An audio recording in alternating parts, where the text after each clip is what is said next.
اللہ کے رسول کا فرمان ہے کہ ہر بیماری کا علاج آیا. 99 بیماریاں دنیا میں آئی ہیں.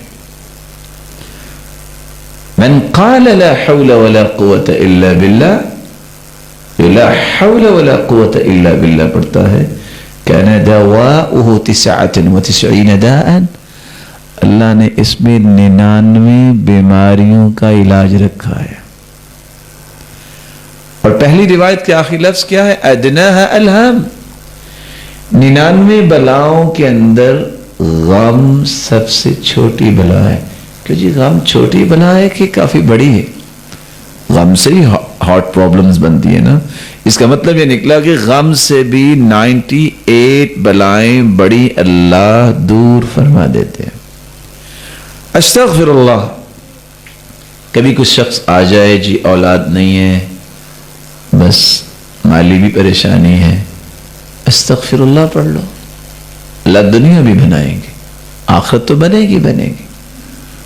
حدیث کے الفاظ من لزم الاستغفار جعل اللہ له من كل هم فرجا ومن كل ضيق مخرجا ورزقه من حيث لا يحتسب.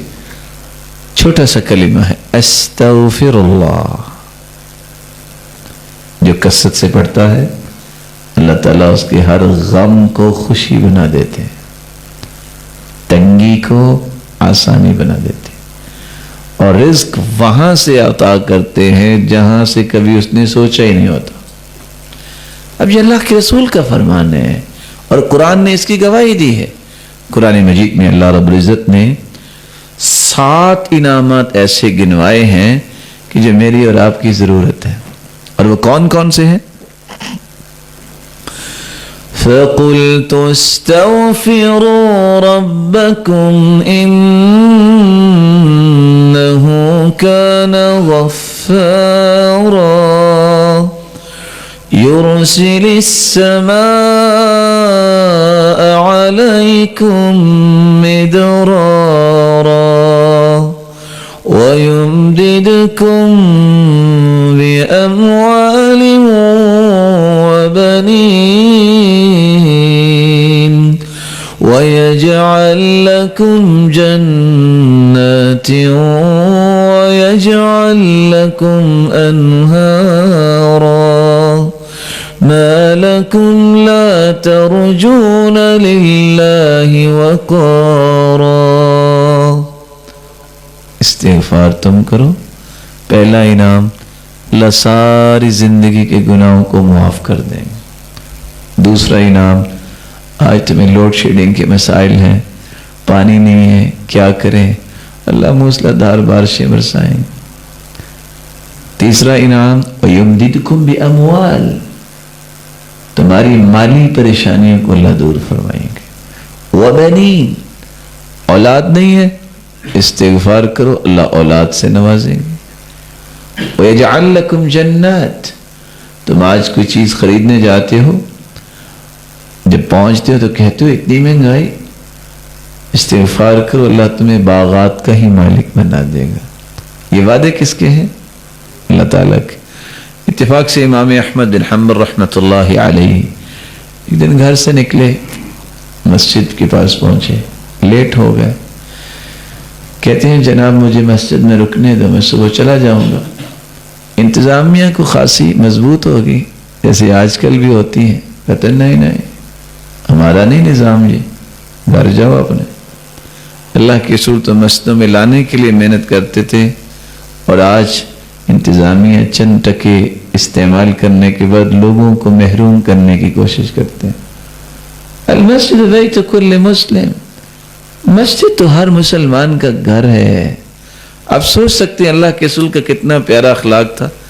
بات ہو رہی ہے نجران کے عیسائیوں کے ساتھ، انہوں نے کہا یہ باقی بات پھر ہوگی، ہماری عبادت کا وقت آ گیا. کہا تم میری مسجد میں عبادت کر لو. وہ اسی بات پہ مسلمان ہو گئے. اور ہم نے کیا کیا ہوا ہے آج؟ مسلمانوں نے جو نہیں کرنا چاہیے، اس مسجد میں نہیں جانا، اس کو آنے نہیں دینا. مسلمان کے تو ایسے جذبات نہیں ہونے چاہیے. تمہیں تو خوش ہونا چاہیے کہ مسجد میں آ کے کوئی نماز پڑھے. اللہ کا ذکر کرے، قرآن مجید کی تلاوت کرے. یہی تو ایک محبت اور الفت مسلمانوں کو دی ہے اللہ تعالیٰ نے. اگر مسجد میں بھی آ کے اس کو سکون نہیں ملا تو کہاں ملے گا؟ خیر انہوں نے کہا اچھا چلو یہاں رکنے دو، پھر میں صبح چلا جاؤں گا. یہ ہوتی ہے قسمت کی بات. ایک نان بائی گزر رہا تھا، اس نے کہا اچھا اس کو میرا مہمان بننے دو. وہ ان کو گھر لے گیا، چارپائی پہ لٹا دیا اور خود آٹا لیا اور کیا کرتا ہے، استغفر اللہ استغفر اللہ. انہوں نے دیکھا کہ یہ شخص ماشاءاللہ ساتھ آٹا گوندھ رہا ہے اور ساتھ استغفر اللہ کہہ رہا ہے. انہوں نے پوچھا کہ یہ بتاؤ کبھی استغفار نے آپ کو فائدہ بھی دیا؟ اب وہ امام تھے، ان کو پتہ تو تھا. کہا جناب بہت فقیر انسان تھا، جب سے میں نے استغفار کرنا شروع کیا ہے میری ہر خواہش اللہ نے پوری کی. ساتھ ہی کہنے لگا ایک خواہش پوری نہیں ابھی. کہتے ہیں وہ کون سے؟ کہتے ہیں چند دنوں سے میں کہہ رہا ہوں یا اللہ سنا ہے امام احمد بن حنبل بہت نیک انسان ہے، میری اس سے ملاقات ہی کروا دے. تو مسکرا کے کہتے ہیں وہ تو میں ہی ہوں. وَقَدْ جُرِرْتُ إِلَيْكَ جَرًّا، آج لگتا ہے کہ گھر سے اللہ تعالیٰ نے اس لیے مجھے نکالا کہ میں تیری ملاقات کر لوں. یہ اللہ کے فیصلے ہیں. اور دو چیزیں اور قرآن نے بیان کی ان پانچوں کے علاوہ. ہر بندے کی خواہش ہے کہ جب تک میں زندہ رہوں مشکل نہ آئے، خوبصورت زندگی ہو. تو وہاں اللہ رب العزت نے اس کے بارے میں بھی ایک فیصلہ سنا دیا. وَأَنِ اسْتَغْفِرُوا رَبَّكُمْ ثُمَّ تُوبُوا إِلَيْهِ يُمَتِّعْكُمْ مَتَاعًا حَسَنًا إِلَىٰ أَجَلٍ مُّسَمًّى. استغفار تم کر لو، جب تک زندہ رہو گے تمہیں اللہ پریشانیوں سے بچا دیں گے. اور ساتواں انعام جو اللہ تعالیٰ نے قرآن مجید میں بیان کیا ہے وہ اتنی ضرورت ہے میری اور آپ کی. آج شکایت کیا ہوتی ہے، ڈاکٹر صاحب کیا کریں جسم میں بہت کمزوری محسوس ہو رہی ہے. دوسری شکایت کیا ہے، بس یہ کیا کریں ضروریات پوری نہیں ہوتی مالی. تیسری شکایت کیا ہے، بس جی من حیث القوم ہم تو کمزور لوگ ہیں نا، ہم دشمن کا مقابلہ تو نہیں نہ کر سکتے.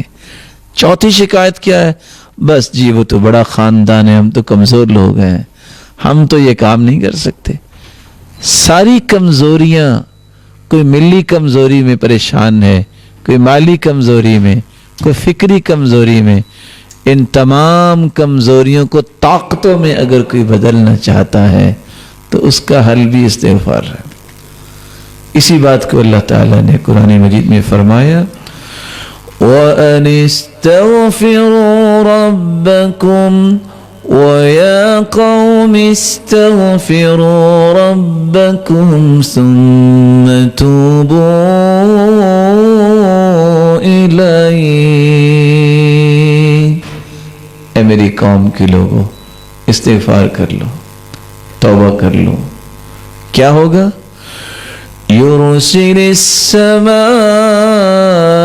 عَلَيْكُمْ مِدْرَارًا وَيَزِدْكُمْ قُوَّةً إِلَىٰ قُوَّتِكُمْ وَلَا تَتَوَلَّوْا مُجْرِمِينَ. استغفار کرو گے ایک قوت نہیں، قُوَّةً إِلَىٰ قُوَّتِكُمْ، تمہاری ساری کمزوریاں ختم ہو جائیں گی اور اللہ تمہیں دگنی قوت سے نواز دیں گے. تو اللہ کے پیارے پیغمبر کے فرمان کو ایک مرتبہ پھر سنیے. استغفار یہ قولی عبادت ہے، لا الہ الا اللہ یہ قولی عبادت ہے، لا حول ولا قوت الا باللہ یہ قولی عبادت. اس سے دنیا بھی بنتی ہے اور آخرت بھی بنتی ہے.